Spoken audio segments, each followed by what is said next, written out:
Selamat sore kalau di negeri barat.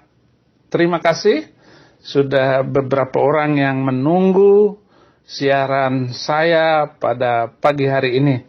Tentu saudara yang ada di Jakarta itu masih jam 6, di Bima sudah jam 7, dan di Papua, negeri yang luar biasa, itu baru jam 8. Baik, saudara-saudara,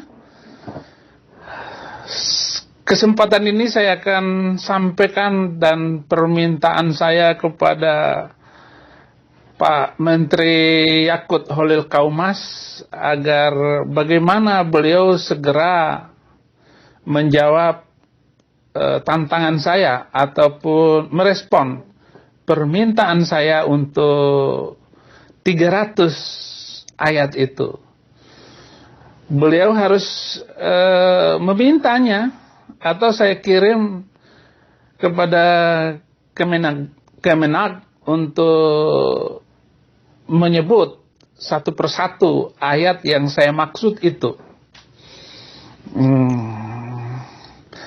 Dan saya, Saifuddin Ibrahim ini, begitulah kerinduan saya, keinginan saya bagi kemajuan Indonesia ke depan. Jadi kalau mau Indonesia itu maju, damai, sejahtera, mereka kelimpahan, itu harus menghilangkan kebencian antar umat beragama yang sudah disebutkan di dalam kitab mereka. Nah, sebelum saya bongkar satu persatu, itu alangkah baiknya saya pribadi memohon Bapak Menteri untuk merespon permintaan saya. Karena itu bukan permintaan permainan, bukan petak umpet, kong kali kong, dan itu bukan ancam-mengancam, bukan. Jangan seperti netizen itu bilang, Saifuddin Ibrahim tunggu, FBI sedang mencari Anda. Saya tidak takut dengan FBI, saya hanya takut dengan FPI. FPI dari imam besar Kadrun yang cap mesum dengan seorang cewek yang lari ke negeri nenek moyangnya itu tiba-tiba menjadi Bang Toyib. Bukan itu. Yang sekarang pulang langsung masuk penjara oleh, ya tentu saja, oleh Dudung Abdurrahman. Bagus saudara Dudung.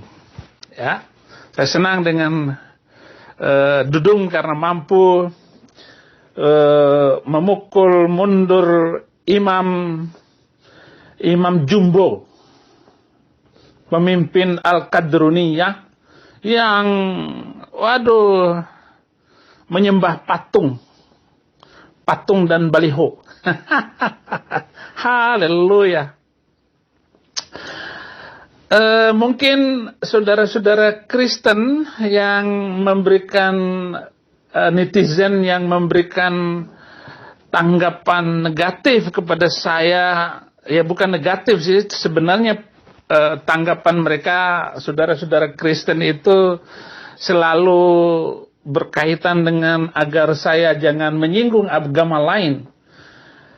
Saya harus kasih tahu kepada saudara-saudara, bukan menyinggung agama lain, tapi saya tampilkan ayat-ayat di mana saudara itu hidup di negeri Indonesia itu adalah hidup dalam ketakutan yang luar biasa, karena saudara terancam oleh 300 yang saya sebutkan itu.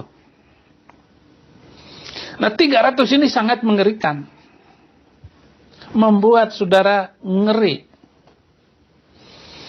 Dan lucunya, saya sudah berbicara masalah 300 ayat itu sudah 3 bulan yang lalu. Kok viral setelah saya di Amerika. Nah, inilah yang luar biasa dari cara kerja Tuhan yang hebat itu di dalam kehidupan saya. Hebat sekali cara Tuhan itu. Jadi saudara-saudara yang Kristen, saya senang dengan komentar Anda. Kalau Anda mengatakan bahwa Pak Pendeta, saya mohon agar Pak Pendeta jangan menyinggung agama lain. Memang menyinggung agama lain, tetapi tujuan saya membongkar ini agar saudara tahu bahwa saudara tinggal dalam ancaman. Kemarin saya sudah menyiarkan bahwa agama ini sampai ke Palestina itu ada 1,5 juta manusia jadi korban. Kemudian agama ini masuk ke negeri-negeri Balkan.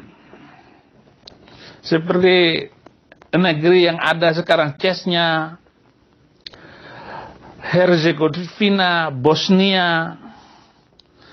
Itu juga 1,5 juta manusia jadi korban di bawah bendera Bang Mamat itu. Di bawah bendera hitam yang bertulis itu. Ya, itu sudah ditulis jauh itu, saudara-saudara. Kemudian masuk lagi ke India. Yang menyisakan antara lain kemenangan itu adalah Pakistan. Jadi kerajaan India itu berbagai macam kerajaan dengan tanah yang luas, dengan penduduk yang banyak. Itu memakan korban yang sama.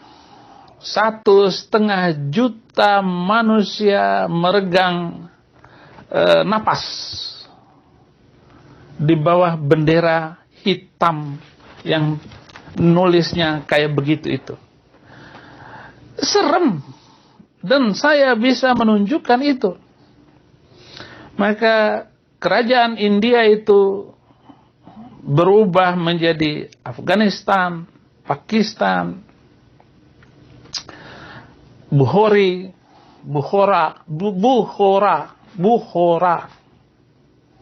Itu adalah sisa-sisa dari kerajaan Hindu yang berubah menjadi Pakistan, Afghanistan, dan negara-negara Balkan itu. Nah, masuklah dia ke India. Nah, Islam itu masuk ke Indonesia itu adalah sisa-sisa kekuatan dari kehancuran Turki Utsmani. Maka dia masuk ke Indonesia di kerajaan Pasai Aceh. Itu para pedagang-pedagang Muslim masuk ke kerajaan-kerajaan waktu itu dengan jual barang Arab. Karena melihat orang Arab itu hidungnya panjang semua, anak-anak raja pun terkecoh. Bukan terkecoh, awal-awalnya karena pandangan pertama senanglah dengan orang Arab, dan kawin-mawin berdirilah kerajaan Pasai di Aceh, kerajaan Aceh, dan Aceh menjadi kekuatan Islam yang luar biasa. Nah, nenek moyang saya yang ke-6 itu dari Aceh, lalu lari mengirim satu kapal ulama ke Goa. Nenek moyang saya yang ke-5 itu adalah dari Makassar. Dan menurut ceritanya nenek moyang saya yang kesekian itu datang ke Bima dan menjadi ulama di Bima. Lahirlah bapak saya, Pak Ibrahim Manan, Haji Ibrahim Manan, kemudian menurunkan semangat itu kepada saya, Saifuddin Ibrahim sebuah nama yang dipilih oleh orang tua saya. Karena waktu itu ada Menteri Agama Saifuddin Zuhri, rencananya saya ini doa orang tua saya agar menjadi Menteri Agama. Jadi pendeta. Haleluya. Lucu semua kehidupan saya ini. Makanya saya mau bilang kepada Pak Menteri agar merespon permintaan saya. Kalau tidak, Bapak harus terima Yesus Kristus agar Indonesia damai, agar Indonesia jaya, Indonesia maju. Dan saya sudah melihat hal itu yang luar biasa. Karena Bapak memiliki semangat yang luar biasa, cinta kepada firman Tuhan. Haleluya. Pak Menteri, saya tidak akan berkhianat dari pernyataan Tuhan di dalam hidup saya. Dan saudara-saudara pengikut Yesus harus paham betapa saya ini tidak mau berkhianat sedikit pun dari pernyataan surgawi di dalam hidup saya. Nah, oleh karena itu saudara-saudara harus paham dengan pernyataan Tuhan di dalam kehidupan saya, bahwa memang saya harus menghabiskan waktu saya menjadi pengikut Yesus yang setia. Kemudian ada juga orang Kristen yang melaporkan saya, itu Ibu Rotin Sulu. Siapa namanya sayang? Rike Rotin Sulu. Dan bersama dengan Husin siapa namanya itu ya? Husin Arab. Tolong Husin Arab kamu tampilkan wajahmu, karena Husin Arab itu hampir tiap hari ketemu di baris krim. Dan tugas dia itu kerjanya untuk melaporkan orang-orang yang mau dia laporkan. Oleh karena itu saudara-saudara, berbahaya sekali kalau saudara-saudara ngomong menyinggung agama zaman batu itu. Nah, mereka nanti akan marah saudara-saudara. Dan Husin itu yang akan cepat meresponnya. Apalagi kalau Anda sudah terkenal. Atau mungkin omongan dan kata-kata saudara itu kasar terhadap kadrun. Maka mereka Al-Kadruniyah ini akan cepat sekali merespon. Dan Husin ini sering menjadi pelapor ke baris krim. Nah, tadi pagi saya sudah bilang bagaimana ini bisnis pengadilan itu. Pelapor, penyidik, jaksa, hakim, dan pengacara. Lima-limanya ini kalau ada kasus besar seperti kasusnya saya, MKC, ataupun Ahok, semuanya itu memerlukan dana tertentu. Dan besarnya itu bukan main itu. Nah, disitulah para penyidik, jaksa, pelapor, dan hakim bergelimang duit. Dan kalau ada kasus seperti saya ataupun MKC, jangan coba-coba saudara datang untuk menyogok jaksa atau hakim. Langsung ketangkap. Innalillahi saudara. Ya, saudara akan habis. Apalagi kasus seperti Saifuddin Ibrahim ini, karena kasusnya idenya besar. Nah, sekarang siapa yang berani untuk menyinggung mereka? Begitu saya singgung, langsung itu Menteri Food Mahfud dari Langkong. Sakalangkong. Ya, Pak Menteri tretan kita. Ya, dari macong gitu ya. Langsung marah itu menteri. Dan saya diancam untuk kena pasal 165A. Tetapi saya bilang, saya tidak pernah takut sedikit pun. Jangan, kan 5 tahun saya siap dihukum sepanjang hidup saya. Untuk apalagi hidup di negeri dengan penghinaan terhadap minoritas. Dan saya adalah korban dari undang-undang itu. Undang-undang penistaan agama. Sementara orang Islam yang menistakan agama, Muslim tidak ada yang pernah masuk penjara. Jadi menghina terus, dilanggar di masjid. Mereka itu kalau ada orang Kristen yang di sebelahnya sana, corong toanya itu diarahkan kepada orang Kristen itu. Lalu dia ceramah semaunya, kafir, kafir, kafir, kafir. Sedih sekali saya menghadapi bangsa saya sendiri yang tidak pernah bertobat. Tidak pernah mampu move on dari masalah agama. Dan selalu ribut masalah agama. Ya, orang sudah mau maju, tapi bangsa kita ini terus ribut. Apa saja. Saya akan membacakan firman Tuhan tentang Kisah Para Rasul 25 ayat 13 sampai 18. Bagaimana Paulus itu dihadapkan kepada Raja Agripa. Sama kasusnya seperti saya. Beberapa hari kemudian datanglah Raja Agripa dengan bernik ke Kaisarea untuk mengadakan kunjungan kehormatan kepada Festus. Karena mereka beberapa hari lamanya tinggal di situ, Festus memaparkan perkara Paulus kepada raja. Katanya, di sini ada seorang tahanan yang ditinggalkan Felix pada waktu ia pergi. Ketika aku berada di Yerusalem, imam-imam kepala dan tua-tua orang Yahudi mengajukan dakwaan terhadap orang itu dan meminta supaya ia dihukum.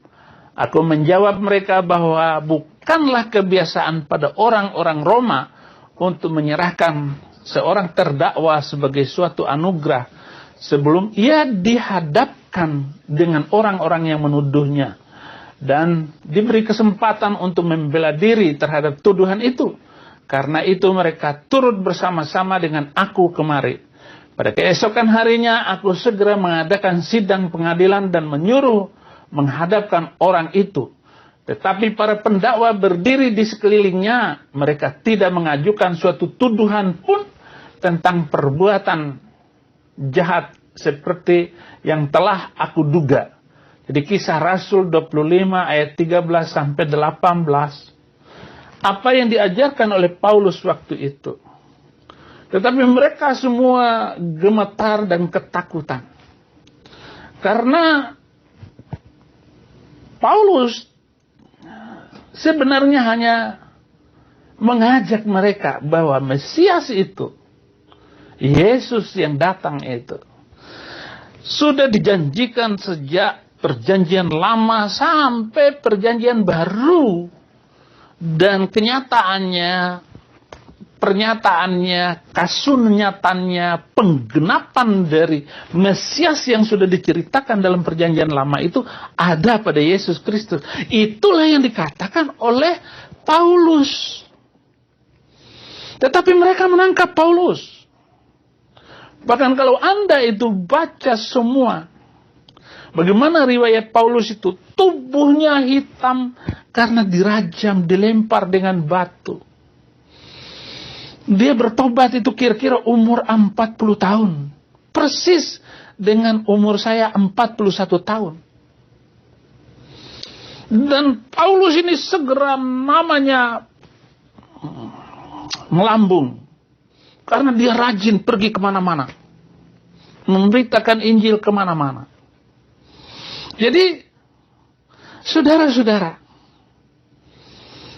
orang yang rajin menginjil seperti Paulus itu, cepat sekali namanya melambung. Bahkan dari rasul-rasul itu, Paulus yang paling tajam pengajarannya. Nah, ketika saya terima Yesus 15 tahun yang lalu, saya belajar khusus 3 tahun. Sampai saya dapat gelar kependetaan, dapat gelar S1 dalam teologi. Tetapi ijazahnya saya buang. Saya buang, tidak perlu. Yang diperlukan itu adalah tekad kita untuk memberitakan Injil.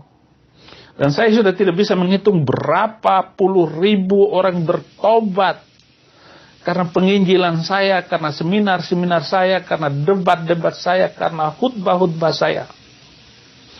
Dan saya sudah menulis lebih dari 1000 khutbah. Saya harus melebihi hamba-hamba Tuhan yang selama ini terkenal. Dan puji Tuhan, saya tidak pernah kecewa dengan apa yang telah saya lakukan, pemilihan yang saya lakukan. Jadi, para penuntut, pendakwa, berdiri di sekeliling Paulus. Mereka tidak mengajukan suatu tuduhan pun tentang perbuatan jahat seperti yang telah aku duga. Tetapi MKC dituduh 10 tahun penjara. Sebuah kejahatan hukum. Munarman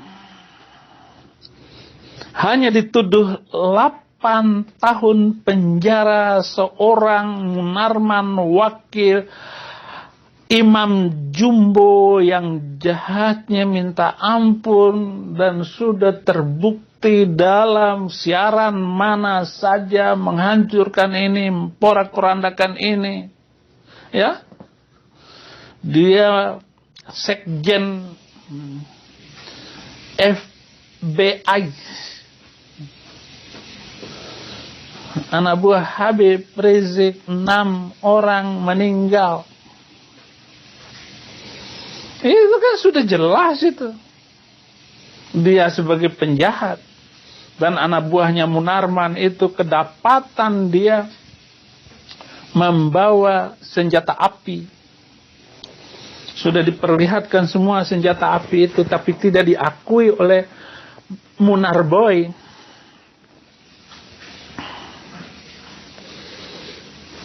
Beda kan? Munarman hanya dituntut 8 tahun penjara. MKC yang tidak pernah ngapa-ngapain, hanya mengeluarkan kata-kata, dituntut 10 tahun. Di manakah keadilan hukum ini? Yahya Walloni yang ngomong lebih jahat daripada itu. Tidak diapa-apain, hanya dituntut 7 bulan, vonis 5 bulan. Selesai. Mahfud baru dengar video saya yang meminta kepada Menteri Yakut untuk men-skip 300 ayat Al-Quran, dia langsung bereaksi. Ya, begitulah reaksinya, tidak adil. Reaksi seorang yang beragama mayoritas. 6 tahun kata dia. Sementara Egy Sujana yang meminta membubarkan Kristen, Hindu, Buddha, nggak diapa-apain tuh. Jadi itulah saudara-saudaraku yang menonton setia apa yang saya sampaikan. Dan saudara-saudaraku yang muslim, saya tidak membenci saudara. Saya membenci ajarannya tadi, yang telah memporak-porandakan dunia ini dengan ayat-ayat. Masih kenal kan Salman Rushdie? Masih ingat Salman Rushdie? Dia bilang ayat-ayat titik-titik oleh Imam Khomeini membuat sayembara $1.000, ya 1 juta dolar kepalanya. Siapa yang mendapatkannya? 1 juta atau 1 miliar, saya lupa. Mahal harga dari Salman Rushdie, yaitu orang Iran yang masuk Kristen, lalu menulis ayat-ayat cerpen, The Satanic Verses. Tapi apa yang terjadi? Lebih dulu mati Imam Khomeini yang mengeluarkan vonis in absentia kepada Salman Rushdie. Dan Salman Rushdie ketika saya datang di Hollywood, dia sedang bersama dengan istrinya. Waktu itu saya nggak tahu persis Salman Rushdie ini masih hidup atau enggak. Kalau enggak, saya akan ketemu dia. Saya akan belajar kepada dia. Bagaimana seorang Iran lalu menerima Yesus Kristus sebagai Tuhan dan Juru Selamat. Ini luar biasa. Nah, saudara-saudaraku yang Muslim juga, jangan kalau komentar, tolong komentar yang benar. Jawab aja pernyataan saya, nggak usah tulis dasar murtad, masuk neraka. Kita belum pernah ketemu neraka kan? Saifuddin Kon, terus tanda salib di belakangnya OL. Hai, haleluya. Farih Azam namanya. Ya bikin ini luar biasa Farih Azam ini. Ya. Ya begitu. Ngomong pakai logika. Maka nanti saya akan ngomong logika Saifuddin Ibrahim melawan logika siapa saja. Ayo, logika saya melawan logika Armando, adik Armando. Logika Saifuddin melawan Ma'ruf Amin. Logika Saifuddin melawan Yusuf Kala. Logika Saifuddin Ibrahim melawan ketua MUI. Ya. Oh, saya nggak pernah takut. Saya nggak pernah takut berdebat dengan siapapun. Saya sudah tunjukkan keberanian saya, kemampuan saya di dalam berdebat. Ya, kalau cuma debat dengan kroco-kroco yang begini mah kecil. Ya. Nah, saudara-saudara, saya lanjutkan bahwa saya tidak pernah berkhianat dari apa yang Tuhan kasih sejak awal. Ya. Pertobatan Paulus, kami semua rebah ke tanah dan aku mendengar suatu suara yang mengatakan kepadaku dalam bahasa Ibrani, Saulus, Saulus, mengapa engkau menganiaya aku? Sukar bagimu menendang kegalah rangsang. Tetapi aku menjawab, siapa engkau Tuhan? Kata Tuhan, akulah Yesus yang kau aniaya itu. Tetapi sekarang bangunlah dan berdirilah. Aku menampakkan diri kepadamu untuk menetapkan engkau menjadi pelayan dan saksi tentang segala sesuatu yang telah kau lihat daripadaku dan tentang apa yang akan kuperlihatkan kepadamu nanti. Aku akan mengasingkan engkau dari bangsa ini dan dari bangsa-bangsa lain. Dan aku akan mengutus engkau kepada mereka untuk membuka mata mereka, supaya mereka berbalik dari kegelapan kepada terang, dan dari kuasa iblis kepada Allah, supaya mereka oleh iman mereka kepadaku memperoleh pengampunan dosa dan mendapat bagian dalam apa yang ditentukan untuk orang-orang yang dikuduskan. Sebab itu, ya Raja Agripa, kepada penglihatan yang dari sorga itu tidak pernah aku tidak taat. Tetapi mula-mula aku memberitakan kepada orang-orang Yahudi di Damsyik, di Yerusalem dan di seluruh tanah Yudea, dan juga kepada bangsa-bangsa lain, bahwa mereka harus bertobat dan berbalik kepada Allah setelah melakukan pekerjaan-pekerjaan yang sesuai dengan pertobatan itu. Karena itulah orang-orang Yahudi menangkap aku di bait Allah dan mencoba membunuh aku. Tetapi oleh pertolongan Allah aku dapat hidup sampai sekarang dan memberi kesaksian kepada orang-orang kecil dan orang-orang besar. Dan apa yang kuberitakan itu tidak lain dari apa yang sebelumnya telah diberitahukan oleh para nabi dan juga oleh Musa, yaitu bahwa Mesias harus menderita sengsara. Harus menderita sengsara dan bahwa ia adalah yang pertama dan yang akan bangkit dari antara orang mati. Dan bahwa ia memberitakan terang kepada bangsa ini dan kepada bangsa-bangsa lain. Jadi itulah pertobatan awal Paulus. Dan kalau Anda maju lagi kepada firman Tuhan atau mundur lagi ke pasal Kisah Rasul 9. Kisah Rasul 9 ayat 15 dan 16. Kata Yesus kepada Ananias, "Pergilah." Karena orang ini, jadi Ananias disuruh pergi untuk mencari Paulus. "Pergilah, sebab orang ini akan kujadikan alat bagiku untuk memperkenalkan namaku kepada bangsa-bangsa lain dan orang Israel."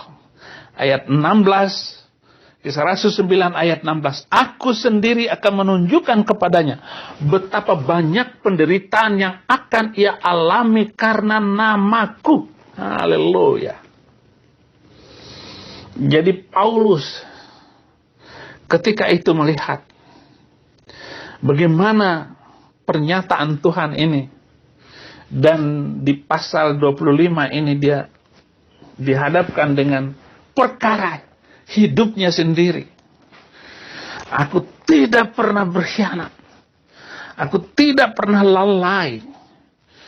Bahwa apa yang diberikan kepadaku ini adalah suatu penglihatan dari sorgawi. Ketika awal saya terima Yesus Kristus, tahun kedua, saya sudah memenangkan 350 muslim di daerah sekitar Bekasi dan Jakarta Timur.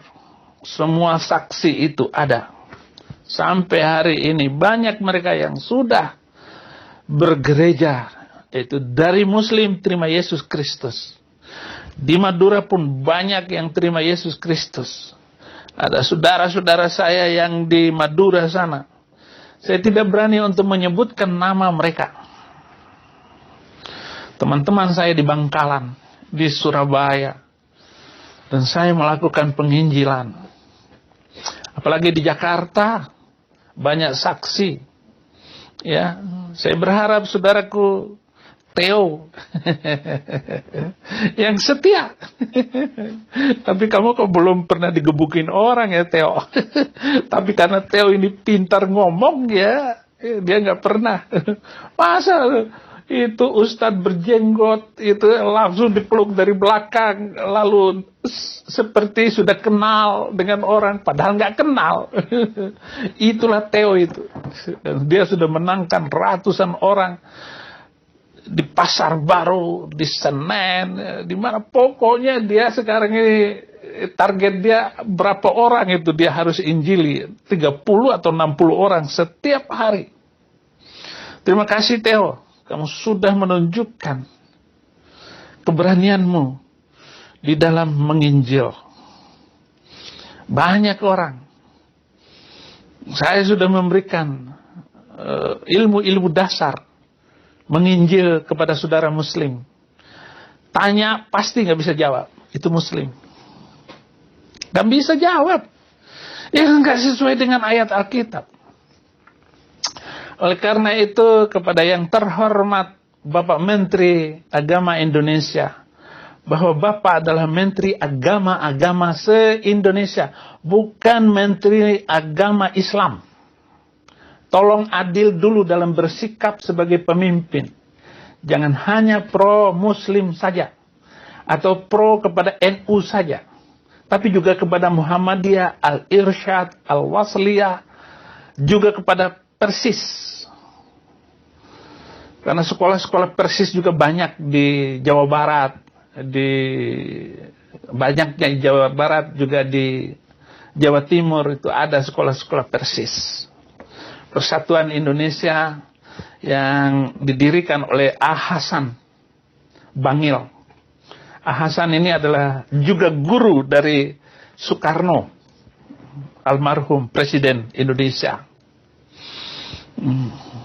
Saya tahu semuanya ya, karena saya rajin belajar. Ya. Dan saudara, Pak Menteri, saya bermohon agar Anda berkasihan juga dengan Kristen, Katolik, Hindu, Buddha, Konghucu, ataupun semacam agama Sunda Wiwitan, agama Adam Adari, agama Sabto Darmo, walaupun nggak termasuk di dalam hitungan Departemen Agama. Karena mereka terpaksa KTP-nya harus ditulis Islam. Jangan maksa dong. Bikin lagi agama banyak. Sunda Wiwitan itu, yaitu ajaran Sunda mula-mula. Yaitu mereka tidak akan merusak pohon, binatang nggak akan dibunuh oleh dia. Kecuali berbahaya. Ular, semakan, pokoknya dimakan semuanya. Sunda Wiwitan itu. Jadi tolong, agar diperhatikan ini. Biarlah Indonesia ini damai. Ya. Adil dalam memberikan bantuan pemerintah. CQ Menteri Agama, bahwa kalau ada bantuan kepada pesantren, maka harus diberikan juga kepada sekolah-sekolah Kristen, sekolah Katolik, STT, sekolah biksu, sekolah pecalang Hindu, ya, harus dikasih juga, Pak. Jangan hanya pesantren. Selama ini hanya pesantren yang dapat. Itu pun kaum kadrun masih mengambil kutipan dari kotak masjid. Kotak amal dengan mengganggu lalu lintas. Mulai dari Banyuwangi sampai Merak. Itu stop di jalan. Hanya untuk minta-minta. Padahal mayoritas. Kristen tidak boleh minta-minta di jalan bangun gereja. Nggak boleh. Saya pernah ke Manado, di Kuangkoan sana itu ada minta-minta untuk gereja. Ini mereka dapat dari mana? Oh, rupanya ngikutin cara minta membangun masjid. Salah, saudara-saudara. Berhentilah, saudara, di Kuangkoan. Ya.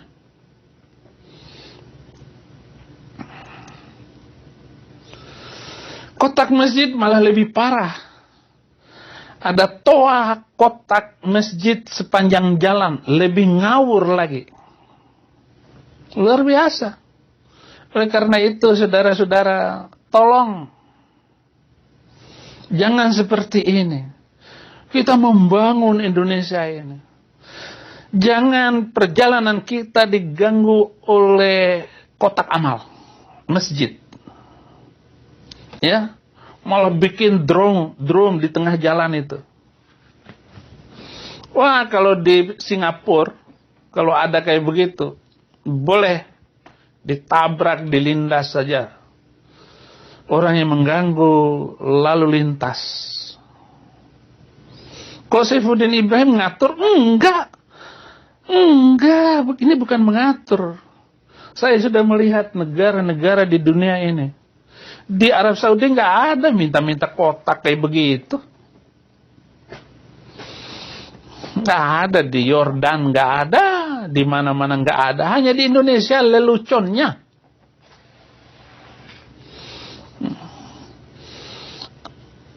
Ngapain sih bangun masjid banyak-banyak dari Sabang, dari Banyuwangi sampai ke Jakarta itu? Masjid yang banyak, musola banyak. Kayak rajin sholat aja. Kecuali Anda rajin sholat. Banyak masjid kosong. Jangan bangun masjid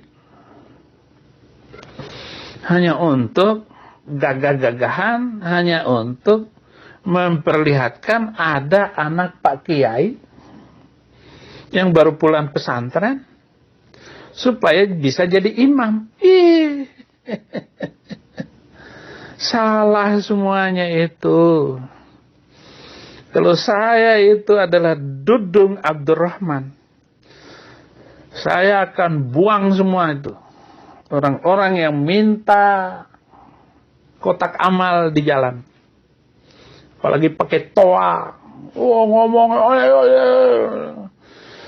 Ya, alhamdulillah, terima kasih kepada mobil merah, kepada mobil hitam yang sudah memberikan donasi kepada pembangunan masjid Baitur Rahman. Ya, kecuali kalau ada masjid Dudung Abdurrahman boleh. Saya sumbang duluan. Kirim uang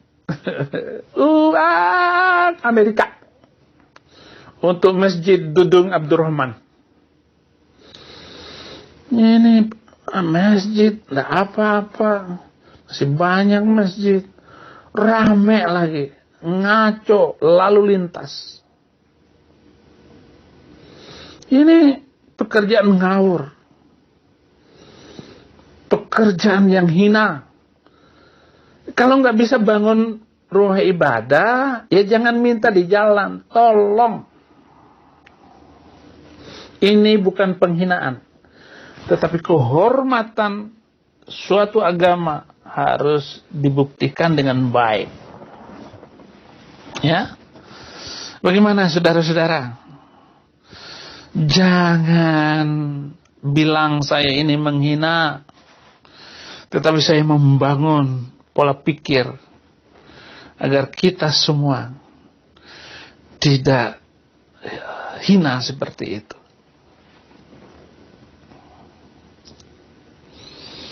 Ada yang bilang donasi nasi katanya. Iya. Yang ngomong donasi itu berarti belum pernah nyumbang kepada saya.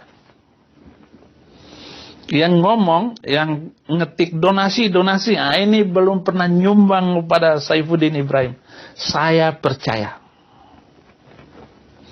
Sebab kalau orang teriak-teriak donasi, berarti itu belum ngasih. Saya tahu mentalitas seorang muslim itu, tahu persis. Dia nggak berani berkorban duluan. Jadi Pak Menteri, permintaan saya untuk menghapus atau skip 300 ayat Al-Quran belum Bapak respon dengan baik.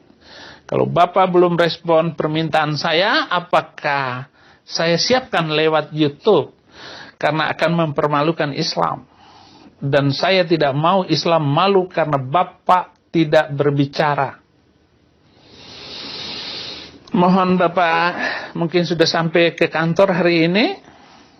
Ya, seluruh netizen channel Saifuddin Ibrahim mendesak saya, baik muslim maupun non-muslim, untuk membongkar 300 ayat itu. Dan saya tidak mau membongkarnya. Supaya Bapak menjawab dulu. Tolong klarifikasi permohonan saya. Dan itu akan menjadi bom waktu dari kehancuran. Apa yang kita banggakan, apa yang dulu saya banggakan. Ini sudah disiapkan oleh zaman now. Bahwa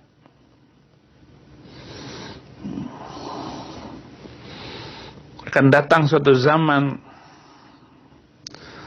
Islam itu tinggal nama dalam hadis Nabi. Nanti tinggal nama Saifuddin Ibrahim, terima Yesus. Yakut Holil Kaumas, terima Yesus. Nama Islam, tapi bukan Islam. Akan datang suatu zaman Islam tinggal nama. Dan tidak didapatkan masjid. Kosong. Orang-orang belajar agama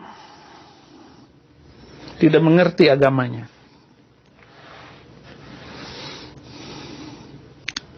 Orang-orang yang datang ke masjid jauh dari mengingat Allah. Ada pelajaran agama, tapi tidak diamalkan.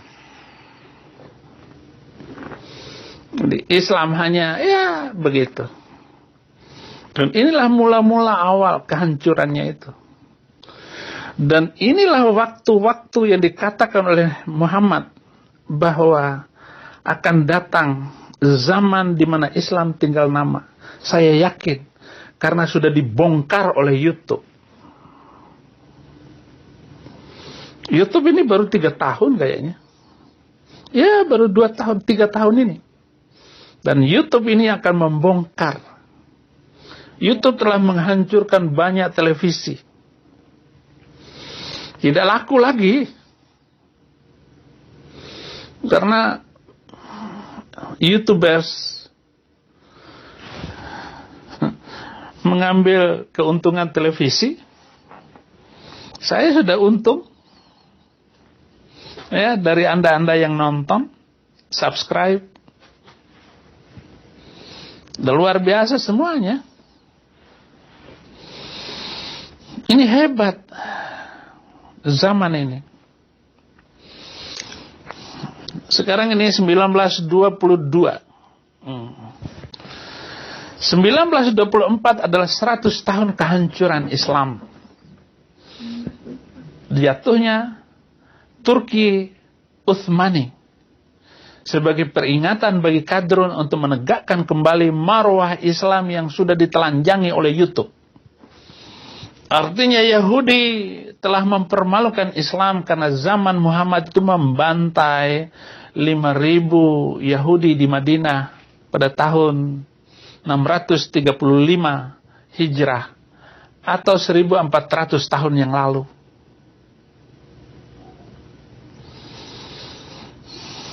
Hukum tabur tuai berlaku. Sekarang para artis ngomong hijrah. Cuman pakai jilbab, sholat tidak. Islam hanya bibir saja. Astagfirullah. Itu kalau kaget karena kesenggol anunya. Atau tahu suaminya kawin lagi. Bukan karena bertobat. Jadi istighfar itu hanya untuk ngomong-ngomong seperti itu. Ya. Masya Allah. Kata Pak Kiai melihat janda kembang lewat. Ya. Subhanallah. Karena burunya kejepit kepiting waktu buang air besar di bawah pohon bakau pinggir laut. Innalillah. Karena ada yang jatuh dari pohon pisang. Atau benar-benar pergi ke alam lain. Itulah Islam zaman now. Islam omong doang. Jadi hanya di bibir.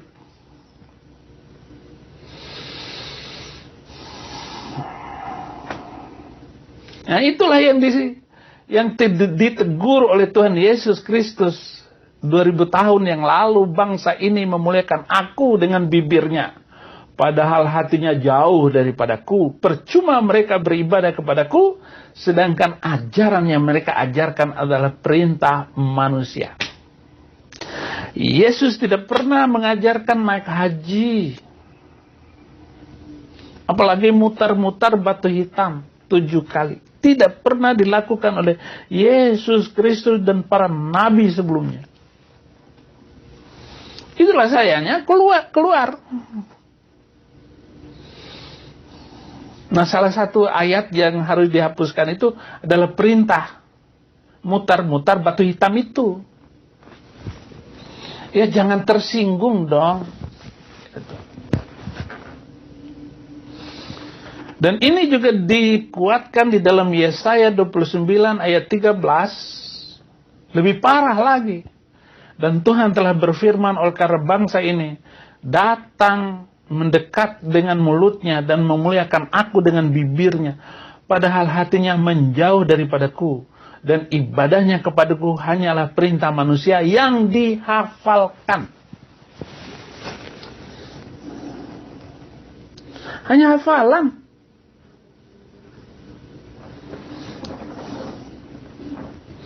Itu jemaat muslim itu nggak tahu apa yang dibacanya. Nggak ngerti apa yang diajarkan oleh Islam. Sholat itu apa artinya? Nggak tahu, saudara.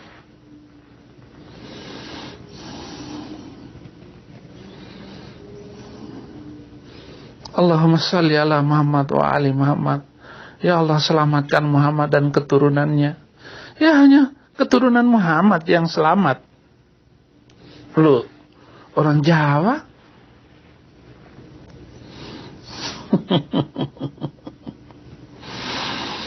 Mohon Pak Menteri jangan diam saja, atau saya yang jadi menteri. Bapak duduk di tempat sambil main catur dengan Menteri Food Mahfud. Dan yang wasitnya adalah D.A.D. Armando. Saya ya saja yang jadi menteri. Saya akan menjalankan tugas dengan baik dan teratur. Karena selama 75 tahun belum ada menteri agama dari non-muslim. Selama 75 tahun pula para menteri main petak umpet dengan para bimas Kristen dan para bimas Kristen tipu-tipu dengan PGI dan lain-lain. Semua nipu. Karena kementerian paling korup di Indonesia adalah Kementerian Agama. Itu survei tiap tahun.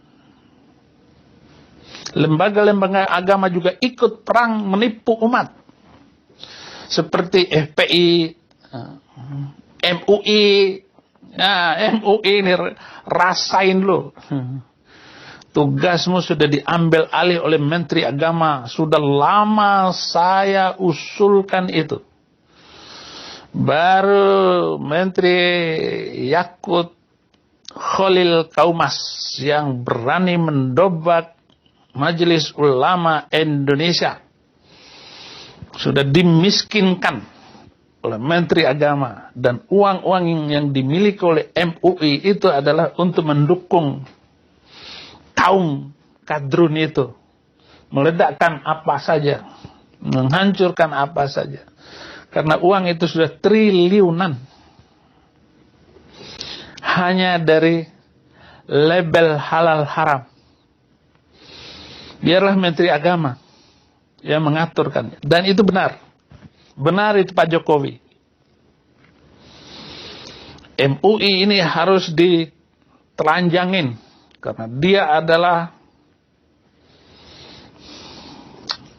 organisasi majelis manusia jelmaan iblis.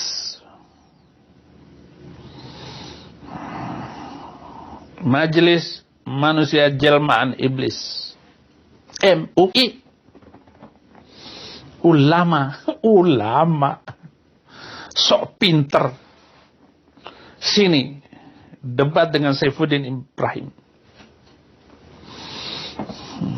Itu tuh Muslim ngomongnya pecah belah. Pecah belah apa? Logika Saifuddin Ibrahim tidak pernah salah dari kecil hidupnya. Pecah belah. Tersinggungnya.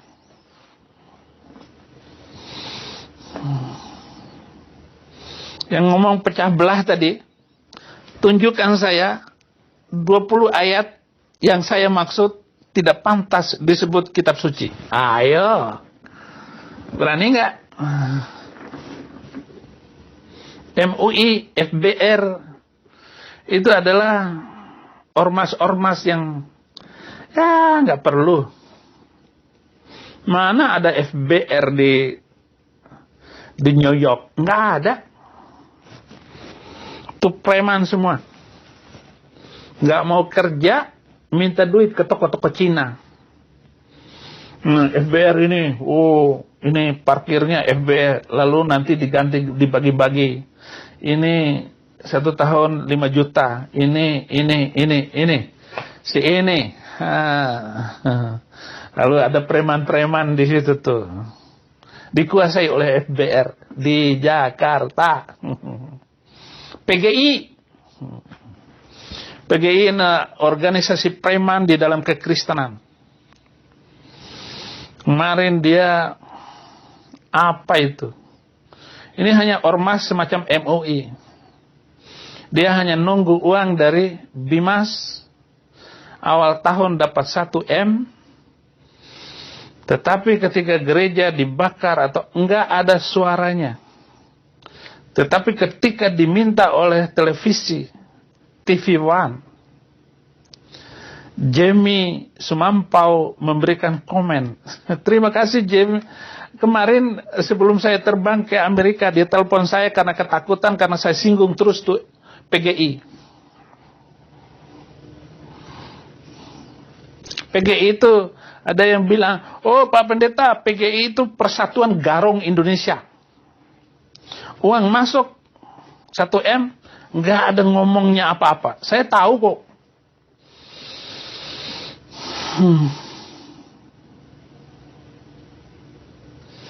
Jadi kalau saya jadi Menteri Agama, banyak program-program saya yang harus menjawab kebutuhan Departemen Agama. Tapi jawab dulu permintaan saya agar 300 ayat Al-Quran itu di skip, disembunyikan dulu sementara sampai IKN itu maju dan bagus, sampai seluruh Muslim Indonesia ini sadar akan dirinya, taat kepada Pancasila, NKRI harga mati, semua Muslim tidak memikirkan lagi dengan konsep yang disebut khilafah. Si kadrun seperti Felix Yau itu adalah antek-antek dari khilafah. Ya tentu saja sih itu si Habib Rizik, pacarnya Firza itu, Cat Masum sama Firza itu, ya, agar dia bertobat dulu. Itu adalah antek-antek khilafah Indonesia.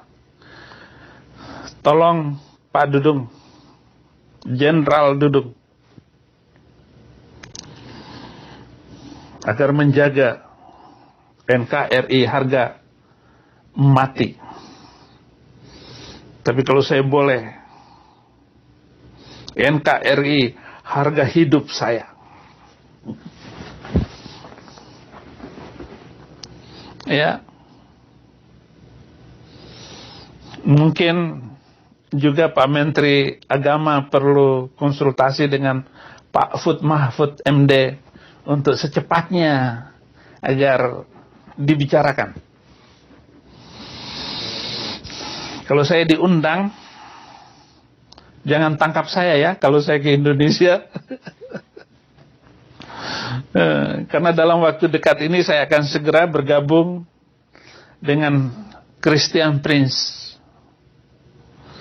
Nah, ketika saya dalam penjara, Christian Prince ini dia sudah berkali-kali menyebut nama saya lewat videonya. Mohon dengan kerendahan hati untuk menjawab ini semua, sebab saya ini sudah sejak kecil dibisikin oleh bapak saya. Dia kasih nama Saifuddin Ibrahim ini supaya jadi Menteri Agama. Tapi nasib berbeda dengan kenyataan hidup. Jadi pendeta. Inilah siaran saya pagi hari ini. Dan agar Bapak maklum adanya. Tertanda Saifuddin Ibrahim, pendeta murtadin, pemimpin besar murtadin Indonesia. Tiada hari tanpa menginjil, tiada hari tanpa bersaksi, tiada hari tanpa membawa jiwa-jiwa kepada Kristus. Berharap Bapak Menteri dengan sama-sama kita rendahkan hati kita kepada Tuhan, agar bangsa kita menjadi bangsa yang damai, bangsa yang hebat di masa yang akan datang. Haleluya. Amin.